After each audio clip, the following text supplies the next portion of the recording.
বাগেরহাটের রামপালে বাস ও মাইক্রোবাসের মুখোমুখি সংঘর্ষে প্রাণ হারিয়েছেন ১৩ জন। এর মধ্যে ১২ জনই একটি পরিবারের সদস্য। মোংলা পৌর ৮ নম্বর ওয়ার্ড বিএনপি সভাপতি আব্দুর রাজ্জাকের পুরো পরিবার মুহূর্তেই তছনছ হয়ে গেল এক মর্মান্তিক সড়ক দুর্ঘটনায়। রাজ্জাক ভাইয়ের ছেলে, পুতির বউ, নাতি পুতি নিয়ে তারা ছেলে সব কটাই নিয়ে গেছিল সাতক্ষীরে বিয়ে করে এসে বউ আনতে গেছিল। এরা গেছিল মাইকেরেতে, যার পরে ওইখান থেকে আসার সময় এই গুনাই ব্রিজের ওইখানে নৌবাহিনীর গাড়িতে মারিয়ে দিচ্ছে। জায়গায় শেষ। একই ফ্যামিলির ধরেন ১২-১৩ জন, ১২ জন হলো ফ্যামিলির, আরেকজন ড্রাইভার, মোট ১৩ জন। চিজি আইসক্রিমের সাথে ভেলভেটি কেকের মিশ্রণে পোলার রেড ভেলভেট আইসক্রিম। মন ভালো থাক।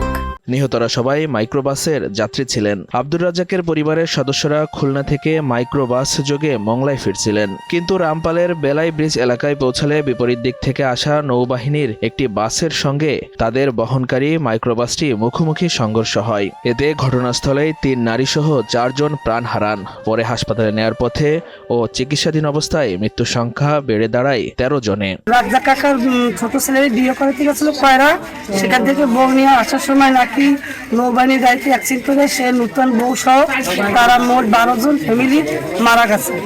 এই আর কি একটা ফ্যামিলি ১২ জনই তারা মারা গেছে। পরিবারের ১২ সদস্যদের পাশাপাশি মাইক্রোবাসের চালকও এই দুর্ঘটনায় নিহত হয়েছেন। চালকের বাড়ি রামপাল উপজেলাতেই। নিহতদের মধ্যে ৯ জনের মরদেহ খুলনা মেডিকেল কলেজ হাসপাতালে এবং ৪ জনের মরদেহ রামপাল উপজেলা স্বাস্থ্য কমপ্লেক্সে রাখা হয়েছে। কাটাখালী হাইওয়ে থানার ভারপ্রাপ্ত কর্মকর্তা জাফর আহমেদ জানান, নিহতরা সবাই একই পরিবারের এবং তারা মংলার বাসিন্দা।